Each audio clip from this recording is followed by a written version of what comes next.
Malaysia? Saya rasa ia akan kucar-kacir, tidak ubah seperti Kemboja dan Filipina. Ayat ini terluah dari mulut saya di dalam pesawat dengan hati yang letih. Kami bertiga, Eva, Lotte, dan Noah, adalah pelajar Belanda yang merancang percutian tamat pengajian impian di Asia Tenggara.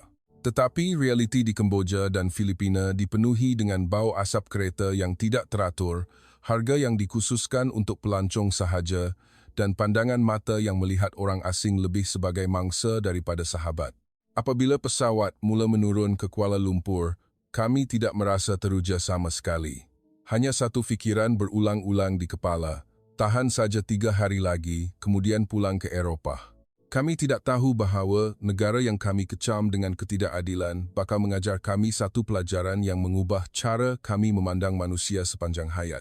3 hari sebelum pesawat menurun ke Kuala Lumpur, kami tidak berada di langit Malaysia. Sebaliknya masih tersentak-sentak di jalan berdebu Siem Reap.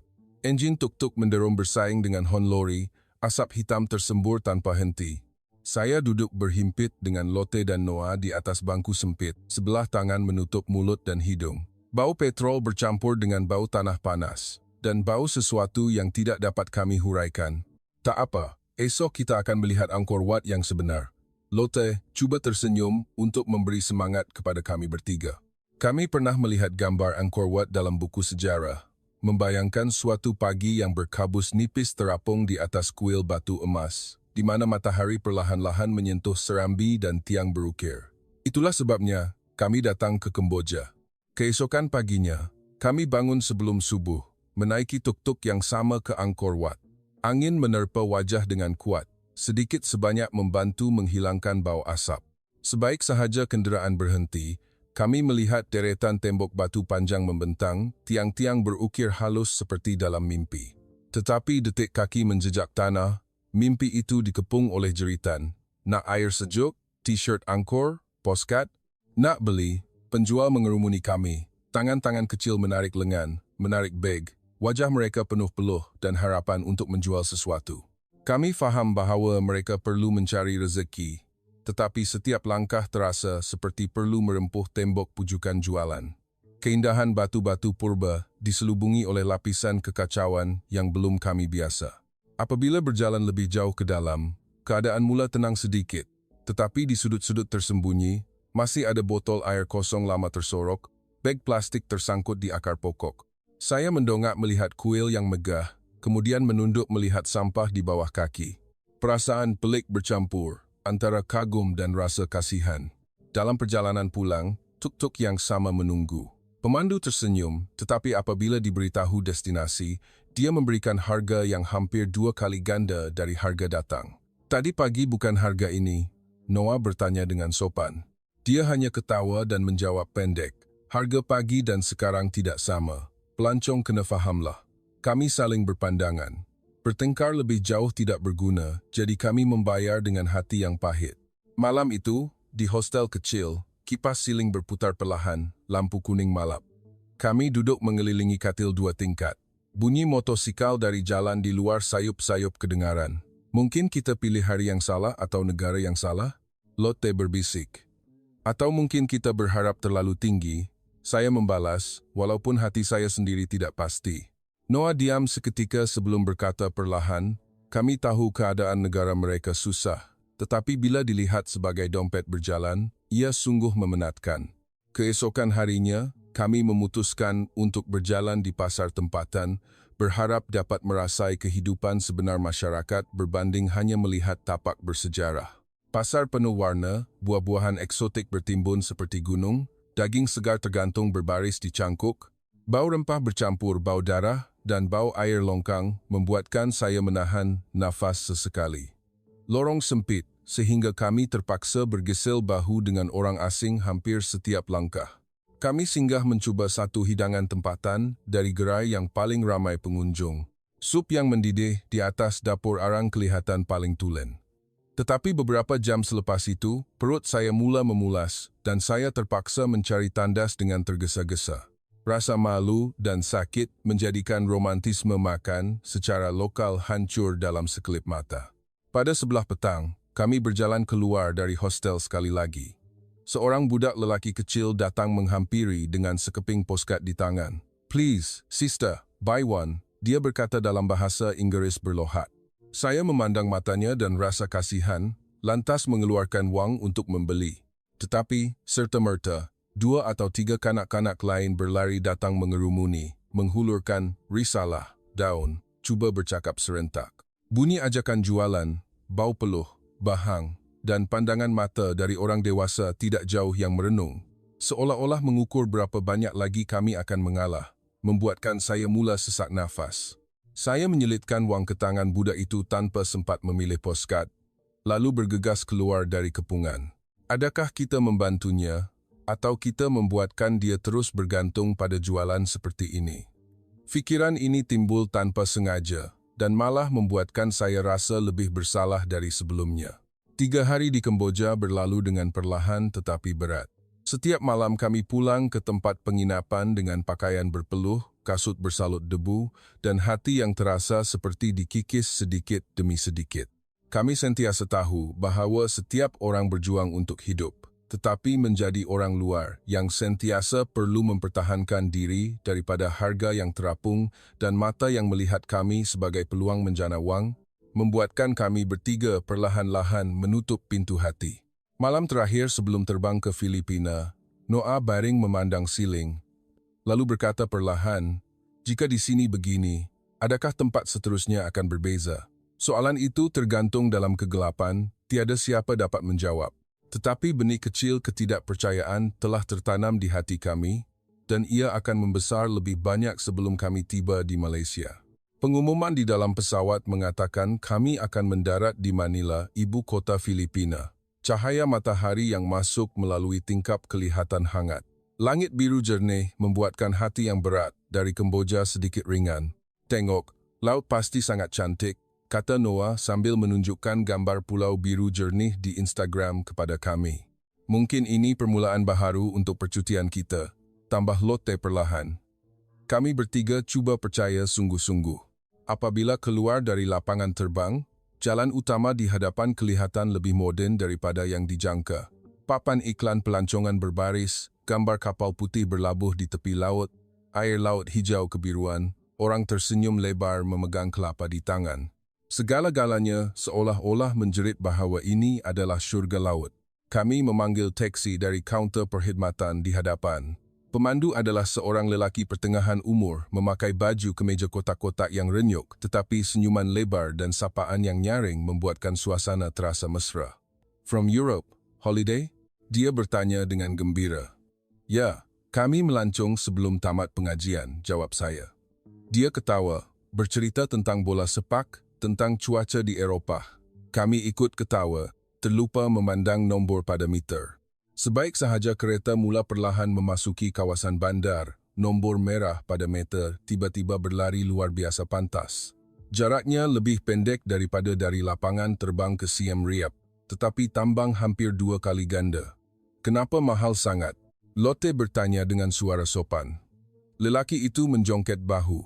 "Ada tol, ada kesesakan lalu lintas, ada harga pelancong. Di sini semua orang tahu." Perkataan harga pelancong membuatkan hati saya tenggelam sekali lagi. Kami membayar tanpa berkata apa-apa lagi kerana tahu, walau berdebat pun, tiada apa yang akan berubah. Petang itu, kami berjalan ke kawasan yang mempunyai restoran terkenal yang disyorkan di internet. Sebuah restoran dihiasi dengan lampu neon berwarna-warni, dinding penuh dengan gambar influencer yang pernah check-in. Kami memutuskan untuk mencuba, berharap makan malam yang enak dapat mengubati sedikit. Penyambut tetamu datang dengan senyuman lebar. "Welcome." Sebaik sahaja kami duduk, dia meletakkan menu tebal di hadapan kami. "Saya nak makan vegetarian," kata Noah dalam bahasa Inggeris yang jelas. "Boleh tak tanpa daging?" Senyuman penyambut tetamu sedikit terkehel di hujung bibir.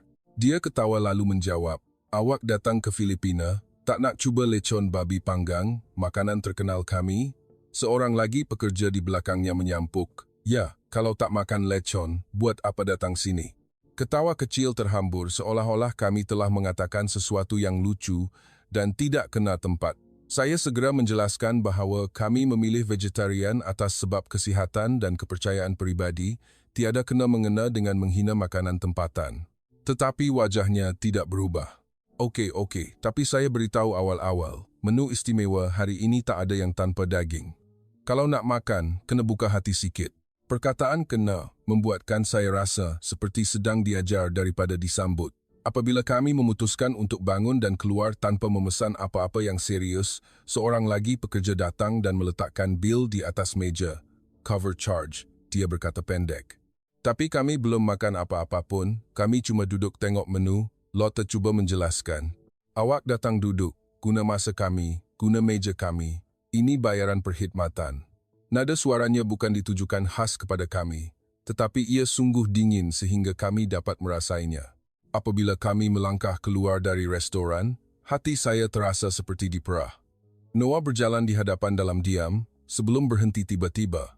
Air mata mula mengalir tanpa diizin. Ini bukan hanya tentang wang, katanya dengan suara bergetar.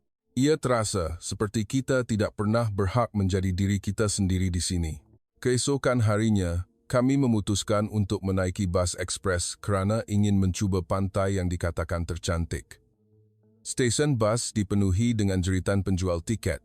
Bas yang kami naiki berwarna-warni, muzik kuat keluar dari pembesar suara di sebelah pintu. Pemandu duduk membunyikan hon mengikut irama.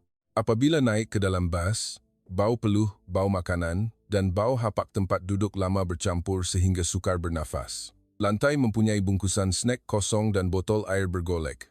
Sekumpulan remaja duduk melingkari 2 atau 3 tempat duduk, memasang muzik dari telefon bimbit tanpa fon telinga. Gelak ketawa, suara jeritan bersembang mengatasi semua bunyi. Seorang wanita tua naik di perhentian seterusnya.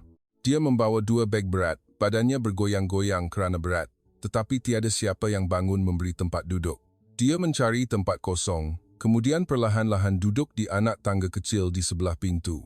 Saya dan Lotte saling berpandangan. Kami ingin bangun, tetapi tempat duduk kami jauh dan perlu menyelit melalui orang yang duduk bersilang kaki tanpa menghiraukan. Kenapa tiada siapa yang melihat? Noah merungut. Lebih kepada bertanya pada diri sendiri daripada bertanya orang lain. Kami turun dari bas dengan rasa pening dan letih. Hampir lupa bahawa kami berhasrat untuk mencari laut yang paling jernih.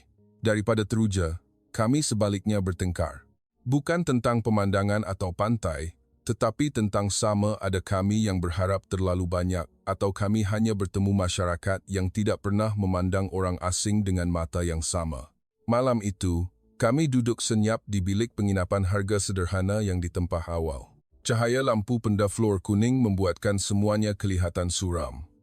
Mungkin Asia Tenggara memang begini, Lotte berkata perlahan. Kita cuma kanak-kanak Eropah yang berdegil mencari mimpi di tempat yang tidak dicipta untuk kita. Saya tidak membalas. Noah hanya menutup langsir tingkap lalu membelakangi kami. Tetapi saya nampak bahunya bergetar perlahan. Kami belum tahu bahawa hukuman kejam terhadap seluruh rantau ini akan dibalikkan dalam masa beberapa hari di atas tanah yang kami fikir tidak akan jauh berbeza. Nama negara itu ialah Malaysia. Bunyi ting di dalam pesawat kedengaran, diikuti pengumuman bahawa kami akan memulakan penurunan ke Kuala Lumpur. Lampu tali pinggang keledar menyala di seluruh barisan, sementara langit di luar mula bertukar menjadi jingga lembut pada petang hari di Asia. Noah mengambil telefonnya, membuka aplikasi tempahan tiket pesawat dengan cemas. Kita tempah penerbangan terus balik Amsterdam dari Kuala Lumpur saja tak? Kalau bernasib baik, mungkin ada penerbangan esok. Lotte melihat skrin kecil yang berputar memuatkan tanpa henti, lalu menggeleng perlahan. Internet dalam pesawat pun tak kuat, lagipun denda tukar tiket pasti mahal sangat. Saya menyandarkan kepala ke belakang kerusi, memejamkan mata dalam-dalam. Biarlah, tahan saja 3 hari lagi. Malaysia pun tak akan berbeza dari apa yang kita hadapi. Ayat ini terkeluar bersama keluhan panjang, seolah-olah satu hukuman ke atas seluruh negara dari seseorang yang belum pernah menjejakkan kaki ke tanahnya. Pesawat mendarat dengan lebih lembut daripada yang disangka. Kami mengikut penumpang lain melalui laluan panjang. Pemandangan pertama yang kami lihat ialah lantai jubin berkilat bersih sehingga kami dapat melihat pantulan diri sendiri. Siling tinggi dan lapang, lampu putih lembut, bukan lampu kuning malap yang kami biasa di dua negara sebelum ini. Senyapnya, Lotte berbisik di dewan besar yang penuh dengan orang berjalan, tetapi tiada jeritan, tiada bunyi bising. Bunyi beg beroda diseret dan pengumuman kedengaran mengikut waktu. Garis imigresen membentang panjang seperti sungai manusia.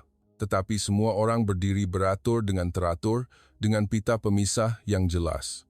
Tiada siapa yang cuba menyelit, tiada siapa yang menolak. Kami hampir tidak mendengar tangisan bayi atau orang merungut. Pegawai pemeriksaan pasport memandang wajah kami melalui cermin mata, tersenyum kecil, lalu memberikan salam sedikit.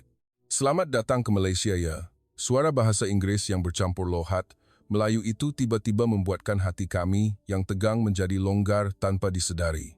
Selepas mengambil beg, kami memutuskan untuk singgah ke tandas sebelum keluar ke bandar. Pintu berat ditolak masuk. Di dalamnya terdapat cermin besar yang berbaris, cahaya terang, bersih, tiada kesan air, tiada tisu bertimbun di lantai. Bau wangi samar-samar sabun pencuci terapung, menggantikan bau yang kami biasa. Seorang pekerja pembersihan wanita berpakaian seragam berwarna cerah berdiri di satu sudut. Dia tidak merenung kami, tidak tergesa-gesa. Dia hanya tersenyum sedikit lalu menunduk, mengelap kaunter, seolah-olah ingin mengatakan bahawa bilik ini bersih kerana ia patut bersih, bukan kerana ada yang menyuruh. Saya berdiri melihat diri sendiri di cermin seketika. Tiba-tiba teringat ayat yang saya ucapkan di pesawat, Malaysia pun tak akan berbeza. Kini, saya rasa perkataan itu terlalu ringan dan kurang ajar serentak. Apabila berjalan keluar dari ruang ketibaan, kami terus ke kaunter maklumat pelancongan. Papan tanda bahasa Inggeris bertulis Information jelas kelihatan. Seorang wanita muda berdiri di belakang kaunter, rambut diikat kemas, memakai sut berwarna biru gelap. Maaf, kami nak ke kawasan Chow Kit. Bagaimana nak naik kereta api? Saya cuba bertanya. Dia mendongak, tersenyum secara semula, jadi sebelum memberikan salam kecil. Selamat datang. Nak ke Chow Kit ya? Kalau begitu, kita boleh naik Clear Express ke KL Central, kemudian tukar ke LRT atau MRT. Kejap, saya lukiskan peta. Ipan, RBO. Dia mengeluarkan kertas, melukis laluan satu persatu, membulatkan stesen yang perlu diturunkan, menukar warna pen pada titik pertukaran, lalu menulis nombor stesen dengan tulisan tangan yang mudah dibaca. Kalau takut sesat, ingat ayat ini, tolong, saya perlukan bantuan. Kebanyakan rakyat Malaysia suka menolong, katanya sambil ketawa perlahan. Perkataan suka menolong membuatkan saya menggenggam tangan tanpa disedari, seolah-olah hati ingin percaya tetapi masih takut untuk kecewa lagi.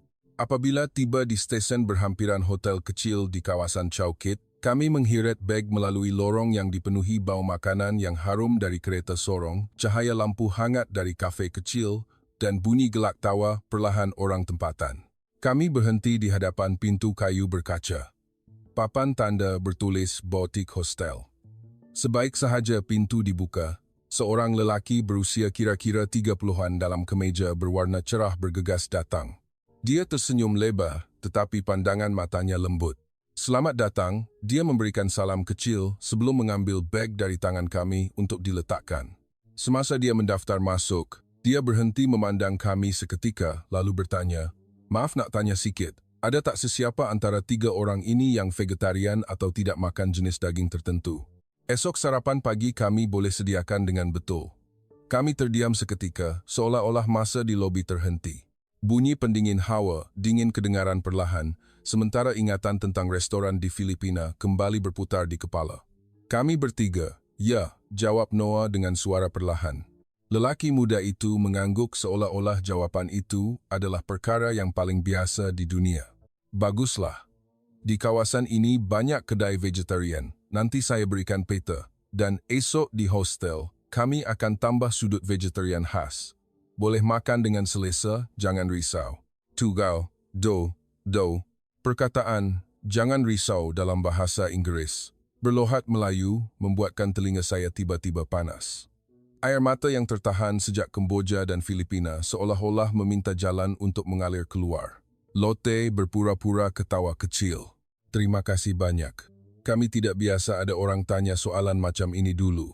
Dia tersenyum membalas, "Cita rasa orang tak sama." Tapi tugas kami adalah untuk membuatkan semua orang rasa selesa sebaik mungkin. I'm walking dot. Malam itu, di bilik kecil dengan katil yang bersih dan pendingin hawa yang senyap, saya berbaring memandang siling putih, teringat hari pertama di Kamboja, teringat malam Noah menangis di hadapan restoran di Filipina. Saya menoleh melihat dua rakan yang tidur lena di sebelah. Kami tidak tahu bagaimana Kuala Lumpur esok, tetapi ada satu perkara yang telah berubah. Bukan hanya lantai lapangan terbang yang bersih daripada yang disangka, bukan hanya tandas yang tidak berbau, tetapi perasaan kecil di hati yang berbisik. Mungkin kami telah menghakimi Malaysia terlalu cepat. Pagi pertama di Kuala Lumpur, cahaya matahari menembusi langsir nipis ke dalam bilik. Eva dan Lotte masih meringkuk di atas katil 2 tingkat, sementara saya terjaga lebih awal. Bunyi kenderaan di jalan di luar agak perlahan, anehnya. Tidak bising seperti yang kami bayangkan. Apabila kami berjalan turun ke bawah, bau kopi dan roti bakar yang lembut terapung. Pemilik hostel yang sama sedang menyusun sudut sarapan. Selamat pagi. Tidur nyenyak semalam? Dia bertanya dengan senyuman kecil. Terdapat buah-buahan, roti, jam, dan di satu sudut terdapat papan tanda kecil tetapi jelas bertulis Vegetarian Corner. Terdapat tahu, sayur rebus, dan bubur vegetarian diletakkan. Semalam awak kata nak makan vegetarian kan? Saya tambah sudut ini. Kalau nak apa-apa lagi, boleh beritahu. Perkataan biasa itu membuatkan saya menelan air liur lebih kuat dari biasa. Ia bukan perkara besar, tetapi pada pandangan seseorang yang pernah merasa sukar untuk menjadi diri sendiri, sudut kecil ini terasa seperti ruang selamat pertama sepanjang percutian. Semasa makan, pemilik hostel mengeluarkan peta kertas, melukis laluan ke stesen LRT untuk kami. Dari Chow Kit ke KLCC tak susah. Cuma jalan ke stesen di hujung lorong, naik 2 atau 3 stesen, dah sampai. Kalau nak pergi kuil, ada kuil kecil yang tenang di sini. Tak ramai sangat pelancong, katanya. Selepas sarapan, kami berjalan keluar dari hostel, menyusuri lorong-lorong kecil. Gerai kereta sorong menjual nasi lemak, kuih muih, bubur, berbaris di tepi jalan. Bau harum menusuk hidung. Rakyat Malaysia berpakaian kerja beratur membeli sarapan dengan teratur. Tiada siapa yang menyelit. Tiada bunyi jeritan memanggil pelanggan bersaing. Semuanya kelihatan sibuk tetapi tidak huru-hara. Laluan pejalan kaki mungkin tidak sempurna di setiap bahagian, tetapi tiada timbunan sampah besar, tiada air kotor bertakung seperti yang kami lihat. Kami berjalan dalam diam, tetapi hati perlahan-lahan keluar dari mod mempertahankan diri sedikit demi sedikit. Apabila melihat papan tanda LRT Chow Kit di hadapan, kami bertiga berhenti memandang ke atas ke arah eskalator. Tengok, sama macam dalam video review. Kata Lot sebelum kami ketawa kecil pada diri sendiri kerana pernah berfikir bahawa setiap video review adalah gambar yang terlalu cantik. Di platform, terdapat garisan kuning melintang di hadapan pintu kereta api. Orang ramai beratur di belakang garisan itu secara automatik. Di sebelah terdapat anak panah menunjuk laluan untuk orang turun sebelum naik. Tiada pegawai berdiri menjerit, tiada suara marah, tetapi semua orang mematuhi seolah-olah ia perkara semula jadi. Kereta api tiba tepat pada masanya. Pintu terbuka, orang di dalam gerabak keluar dahulu mengikut rentak. Kemudian barulah orang yang menunggu perlahan-lahan melangkah masuk. Tiada tolakan di belakang, tiada penyempitan. Kami hampir tidak perlu menggunakan sebarang daya tolakan. Di dalam gerabak, pendingin hawa sejuk sedang elok. Tempat duduk berwarna ringkas berbaris. Suara perbualan perlahan, seperti berada di perpustakaan kecil. Papan tanda stesen dalam bahasa Melayu dan Inggeris bergerak seiring dengan pengumuman. Saya melihat sekeliling, lalu teringat bas di Filipina, bunyi muzik dan gelak ketawa yang kuat. Berbanding dengan di sini, di mana semua orang seolah-olah tahu tanpa perlu ditulis bahawa ruang ini adalah milik semua, jangan menyusahkan sesiapa. Kami bertukar gerabak di satu stesen, berjalan keluar ke Skyway yang menghubungkan ke pusat membeli belah besar.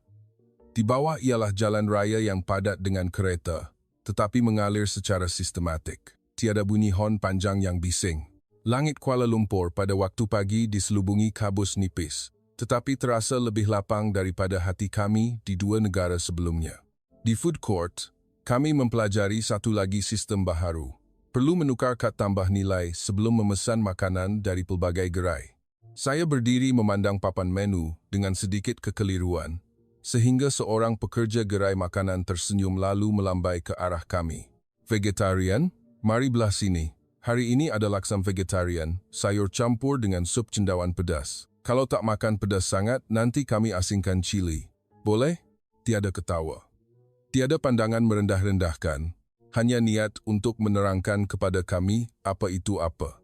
Saya memandang pinggan nasi di hadapan yang penuh dengan warna hijau, oranye, putih pelbagai jenis sayur, dan tiba-tiba terasa seperti sedang dijaga oleh orang asing, sesuatu yang tidak pernah saya rasakan selama beberapa minggu. Petang itu, kami berjalan melalui Skyway ke seberang lain sebelum singgah di 7-Eleven berhampiran stesen. Kereta sorong makanan di luar dan cahaya putih di dalam kedai bersatu dengan baik. Barangan disusun kemas berbaris, harga dilekatkan jelas pada setiap satu. Tiada harga yang berubah kerana wajah kami sebagai pelancong. Apabila kami membawa snack dan minuman untuk membayar, pekerja wanita mengangkat tangan memberi salam kecil. Selamat petang. Nak beg plastik tak? Kalau tak jauh, tak payah beg plastik pun tak apa ya, boleh bantu kurangkan sampah sikit, katanya. Ayat pendek itu membuatkan kami saling berpandangan sekali lagi. Kami melihat perkataan bertimbang rasa dan memikirkan orang lain terselindung dalam soalan biasa tentang beg plastik. Pada waktu malam, kami menaiki LRT balik ke Chowkit. Cahaya lampu di tepi jalan menembusi cermin menjadi garisan-garisan. Sesetengah orang digerabak memejamkan mata, sesetengah membaca buku, sesetengah menatal telefon bimbit, tetapi tiada siapa yang membuatkan orang lain berasa terganggu. Apabila berjalan balik ke lorong menuju hostel, bunyi anjing menyalak perlahan dari sebuah rumah, bau bunga malam terapung sayup-sayup. Kedai nasi lemak telah menutup lampu, hanya tinggal lampu kecil di hadapan kedai. Hari ini kita banyak berjalan, kata Lotte sambil berjalan di sebelah saya. Tapi pelik, saya tak rasa kita perlu berjuang dengan apa-apa, jawab saya. Noah berjalan di belakang dalam diam sebelum berkata perlahan, mungkin kebebasan bukan terletak pada kita boleh buat apa saja sesuka hati, tetapi adalah dapat menjalani hidup tanpa perlu berhati-hati setiap saat seperti sebelum ini. Kami terdiam serentak. Di hati masing-masing, kami tahu bahawa hari ini bukan hanya hari melancong di sebuah lagi ibu kota, tetapi hari yang membuatkan kami rasa dunia ini masih ada sudut di mana manusia boleh berjalan berdekatan, tanpa perlu memijak luka antara satu sama lain. Pagi keesokan harinya, Kuala Lumpur terasa seperti bandar baru, walaupun langit masih sama. Kami bersetuju untuk tidak pergi ke pusat beli belah atau kawasan terkenal, sebaliknya cuba berjalan ke lorong di belakang hostel. Pemilik penginapan mengesyorkan sebuah masjid kecil, berkata, ia tak terkenal, tapi orang tempatan betul-betul datang beribadah di sana. Kami bertiga berjalan melalui rumah kayu berselang-seli dengan rumah kedai. Tabung derma berdiri di hadapan kedai runcit lama. Apabila kami membelok sedikit, papan tanda masjid kecil muncul. Pintu kayu pudar terbuka sedikit. Bahagian dalamnya tidak luas, tetapi sunyi sehingga kami dapat mendengar bunyi burung di atas pokok. Beberapa orang Melayu berjalan masuk perlahan-lahan. Sesetengah memegang buku, sesetengah memegang tasbih. Mereka menanggalkan kasut dengan perlahan, menundukkan kepala sedikit sebelum melangkah naik ke ruang solat. Tiada bunyi bising, tiada tour guide memegang bendera. Hanya bunyi loceng angin berlaga perlahan. Kami duduk di bangku kayu di sisi, melihat seorang wanita tua melutut, menadah tangan berdoa sesuatu dengan suara yang kami tidak fahami, tetapi terasa tenang luar biasa. Dalam kepala saya terlintas, mungkin ketenangan seperti inilah yang membuatkan bandar yang huru-hara masih belum menelan manusia sepenuhnya. Selepas keluar dari masjid, kami membuka peta di telepon, berniat untuk pergi ke kafe kecil yang diulas oleh penduduk tempatan, tetapi isyarat internet tersekat-sekat. Peta berputar-putar, enggan memuatkan. Laluan yang sepatutnya lurus sentiasa membawa kami tersalah lorong. Matahari mula panas. Peluh meresap di belakang badan. Noah berpaling bertanya dengan suara bimbang, kita sesat lagi ke? Saya melihat sekeliling, hanya nampak rumah orang, kedai runcit, tiada papan tanda bahasa Inggris pun.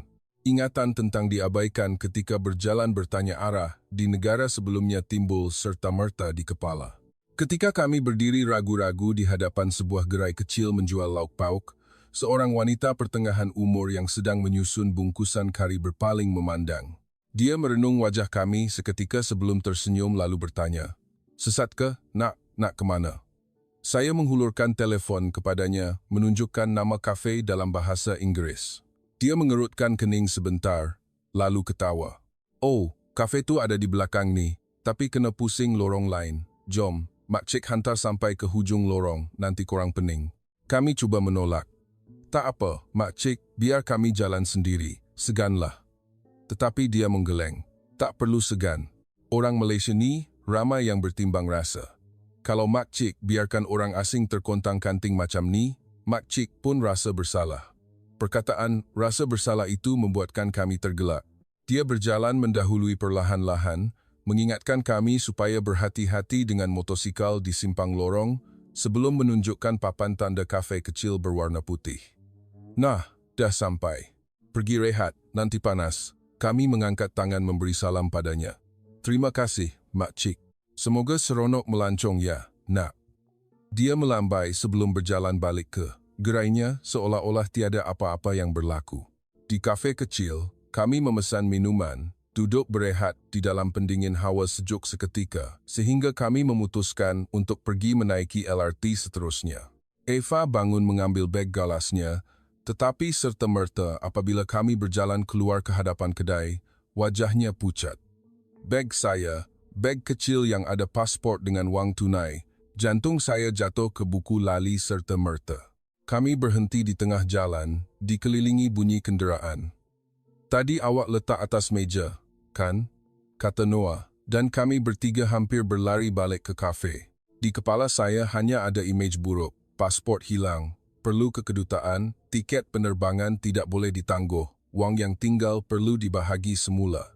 Semuanya terikat dengan pengalaman di mana kami rasa jika hilang, ia tamat. Pintu kafe ditolak masuk, lebih kuat daripada biasa. Pekerja wanita yang sama berpaling memandang dengan terkejut sebelum tersenyum lega. "Beg kecil warna hitam, kan? Kami simpan untuk awak." Dia mengambil beg kecil itu dari belakang kaunter, meletakkannya di atas meja di hadapan kami. "Kami takut kalau awak balik tak jumpa, nanti panik, jadi kami letak sini." "Kami tak buka tengok pun," katanya. Eva segera membuka zip. Semuanya ada, pasport, kad dan wang tunai. Dia mengetap bibir. Sebelum air mata mengalir keluar dalam diam, Lotte menutup muka, sementara saya rasa ada sesuatu tersekat di kerongkong. "Terima kasih banyak." "Terima kasih sungguh," kata saya berulang kali. Pekerja itu hanya tersenyum dan menjawab, "Tak mengapa. Barang penting macam tu, kami pun tak nak hilang. Nasib baik awak sempat kembali." Kami melangkah keluar dari kafe sekali lagi. Kali ini bukan hanya badan yang ringan, tetapi hati kami juga ringan dengan jelas. Seolah-olah ada seseorang perlahan-lahan menampal semula kepingan kepercayaan yang retak. Waktu petang, kami menaiki LRT sekali lagi. Gerabak agak padat tetapi tidak menyesakan. Tempat duduk tepi tingkap dipenuhi pekerja yang kelihatan letih. Apabila keretapi berhenti di satu stesen, seorang wanita hamil naik, sebelah tangan memegang beg. Saya dan Noah saling berpandangan sebelum bergerak bersedia untuk bangun, tetapi serta-merta lelaki muda Malaysia yang duduk bertentangan kami bangun dahulu. Dia tersenyum sedikit kepada kami lalu berkata, "Cik, duduklah, biar saya berdiri." Kemudian dia berpaling kepada wanita itu. "Silakan duduk, ya." Wanita hamil itu memberi salam kecil. "Terima kasih." Tiada siapa yang mengeluarkan telefon bimbit untuk merakam video, tiada tepukan, hanya kebiasaan yang halus. Saya melihat pemandangan itu, lalu teringat bahawa ketika berada di bas negara sebelum ini, kami pernah duduk kaku kerana takut dengan pandangan orang lain, takut jika bangun akan dipandang pelik. Di sini, segalanya sebaliknya. Malam itu, kami naik duduk di atas bumbung hostel. Angin hangat bertiup melalui bangunan-bangunan rendah di kawasan Chowkit. Lampu dari tingkap rumah-rumah orang menyala kecil-kecil di merata tempat. "Hari ini kita dibantu berapa kali ya?" tanya Lotte. "Tak terkira," jawab saya sambil ketawa kecil. Noah memandang ke bawah jalan di lorong. "Yang peliknya, hari ini saya sendiri pun kutip sampah kecil yang nampak di laluan pejalan kaki letak dalam tong sampah tanpa sedar," katanya. Kami senyap seketika sebelum Eva berkata perlahan, "Mungkin bukan hanya kita melihat kebaikan orang Malaysia, tetapi kebaikan mereka sedang mengubah kita secara senyap." Dan dalam kesunyian di atas bumbung malam itu, kami tahu bahawa negara yang pernah kami hakimi di dalam pesawat perlahan-lahan menulis cerita baru untuk hati kami, tanpa perlu menggunakan penerangan yang panjang. Suatu pagi sebelum hari kembali ke Eropah, kami duduk mengelilingi meja di ruang makan kecil hostel. Peta Malaysia terbentang di atas meja. Eva menyeret jari dari Kuala Lumpur ke utara perlahan-lahan. "Cuba kita keluar tengok luar bandar sikit. Sehari pun jadilah." Okey. Pemilik hostel terdengar. Dia tersenyum, lalu menunjuk ke satu titik kecil pada peta. "Kalau nak sejarah dan suasana, saya syorkan Melaka. Naik bas atau kereta api tak jauh. Boleh tengok bandar lama, tengok kehidupan sebenar orang." Kurang dari sejam kemudian, kami berdiri di stesen kereta api lama Kuala Lumpur. Bangunan lama, siling tinggi, bunyi pengumuman kereta api berselang-seli dengan bunyi roda bagasi diseret di atas lantai. Kami membeli tiket kelas 3, harganya sangat murah sehingga kami terpaksa bertanya semula, "Betul ke murah ni?" Pekerja itu hanya tersenyum lalu menjawab, "Ya, betul. Tambang biasa tapi pemandangan cantik." Di dalam kereta api, kebanyakan rakyat Malaysia duduk dengan selesa. Sesetengah bersembang perlahan, sesetengah tidur, menggunakan beg sebagai bantal. Angin dari tingkap yang terbuka bertiup masuk, menyejukkan peluh di belakang leher. Satu keluarga duduk bertentangan kami. Ibu sedang mengupas oren, anak perempuan kecil duduk mengayun kaki. Apabila melihat kami memandang, dia menghulurkan satu ulas oren. Ibunya segera berpaling, berkata dalam bahasa Inggris berlohat, "Cuba makan, manis." Kami berasa segan, tetapi tersenyum menerima. "Terima kasih." Kami berkongsi rasa. Rasanya bukan hanya manisnya oren, tetapi seolah-olah ada kelembutan bercampur sekali. Apabila tiba di Melaka, kami menyewa basikal dari kedai kecil berhampiran stesen. Pak Cik pemilik kedai bertanya, "Pandai kayuh basikal tak, nak? Jalan kat sini ada banyak kereta sikit, kena hati-hati ya." Dia menunduk, melaraskan tempat duduk agar sesuai dengan ketinggian kami, memeriksa brek satu persatu sebelum mengingatkan, "Kalau sesat atau basikal ada masalah, telefon saja, Pak Cik ya. Nombor, Pak Cik ada kat kertas ni." Kami mengayuh basikal melalui rumah-rumah kayu di tepi sungai, melalui kuil lama dan runtuhan candi yang masih berdiri megah. Langit hari itu lebih cerah daripada setiap hari sejak tiba di Asia Tenggara. Angin membawa bau tanah dan bau rumput, berbeza dari bau asap bandar besar. Sedang kami leka dengan pemandangan di sisi, Lotte yang mengayuh di hadapan sedikit tersasar roda ke tepi laluan pejalan kaki. Basikal hilang imbangan, lalu jatuh ke sisi. Bunyi besi menghempas tanah kedengaran kuat bersama jeritan pendek darinya. "Lotte." Saya dan Noah segera memberhentikan basikal, lalu berlari ke arahnya. Lututnya melecet, darah meresap keluar perlahan-lahan. Debu melekat penuh di tangannya. Wajahnya pucat, mata penuh dengan kepanikan. Bukan hanya kerana sakit, tetapi kerana ingatan tentang diabaikan di negara sebelum ini kembali. Kami melihat sekeliling dengan cemas, tidak tahu apa yang perlu dilakukan. Kedai-kedai kelihatan agak jauh. Tiba-tiba, pintu kedai runcit di tepi jalan terbuka. "Kenapa ni, nak? Lutut pecah tu. Masuk duduk dalam kedai dulu, mari." Suara seorang wanita pertengahan umur kedengaran bersama dengan susuk tubuh gempal yang berjalan keluar, memapah Lotte masuk ke tempat teduh. Dia mengeluarkan kotak pertolongan cemas dari rak di belakang. Dia mencuci luka dengan air garam perlahan-lahan. "Mungkin pedih sikit, nak. Tahan ya, nanti sembuh." Dia bercakap dengan suara lembut seperti ibu memujuk anaknya sendiri.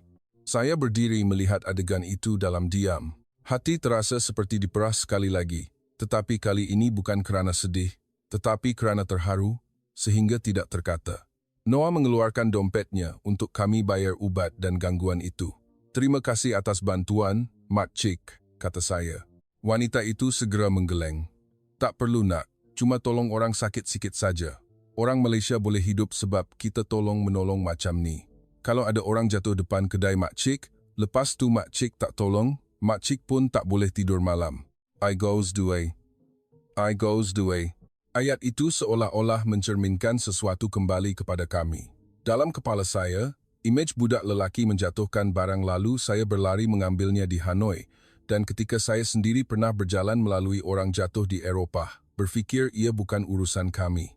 Selepas luka dibersihkan, wanita itu masih memasak teh panas untuk Lotte duduk minum, berehat untuk menghilangkan terkejut sebentar sebelum meneruskan perjalanan. Jangan paksa diri, nak. Nanti pengsan di tengah jalan.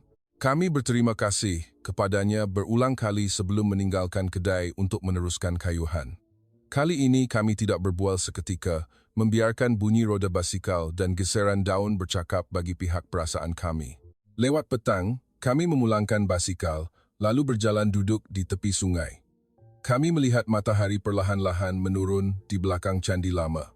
Bunyi perahu ekor panjang berjalan perlahan, di permukaan air memantulkan cahaya keemasan berkelip-kelip. Saya tak dapat bayangkan, orang yang pernah kata Malaysia pasti kucar-kacir macam tempat lain akan duduk terharu di sini, sebab orang Melaka tolong balut luka, kata Eva perlahan sambil melihat lutut Lotte yang dilekatkan pembalut luka. Noah mengeluh panjang, ini bukan hanya bandar yang bersih atau sistem yang baik saja lagi.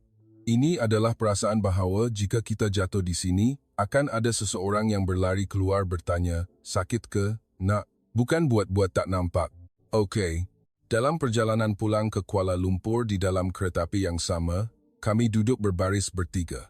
Tetapi kali ini kami tidak asyik menatal telefon bimbit atau tidur. Kami mengeluarkan buku nota kecil, menulis satu persatu apa yang patut kami ceritakan kepada keluarga di rumah. Saya menulis ayat pertama. Malaysia bukan bandar dalam postcard, dan ia juga bukan stereotip seperti dalam berita. Tetapi ia adalah tangan Mak Cik yang bergegas memapah kami ketika jatuh. Adalah suara, jangan risau, yang membuatkan kami tahu diri kami masih berharga di mata orang asing. Lotte menambah di bawahnya. Dan, jika ada orang berkata, Malaysia hanyalah sebuah lagi negara yang huru-hara, suatu hari nanti, saya perlu ceritakan kepada mereka bahawa di sana terdapat ramai orang biasa yang membuatkan 3 gadis Belanda yang hampir hilang kepercayaan terhadap manusia kembali mempunyai kepercayaan lagi. Keretapi bergerak memasuki Kuala Lumpur pada waktu malam. Lampu di bangunan tinggi perlahan-lahan muncul satu persatu. Itu mungkin hanya cahaya di ibu kota bagi ramai orang. Tetapi bagi kami, cahaya-cahaya itu adalah peringatan senyap bahawa jangan menghakimi seluruh negara dari cerita yang kita tidak pernah datang lihat dengan mata sendiri lagi. Pada hari kami kembali ke Belanda, langit berwarna kelabu yang biasa, angin sejuk bertiup lebih kuat dari Kuala Lumpur. Tetapi di kepala saya, terdapat imej dari separuh dunia yang bertindih. Cahaya dari LRT, suara selamat petang perlahan di 7-Eleven dan senyuman Mak Cik yang membantu membalut luka Lotte. Kehidupan harian kami perlahan-lahan berubah tanpa disedari.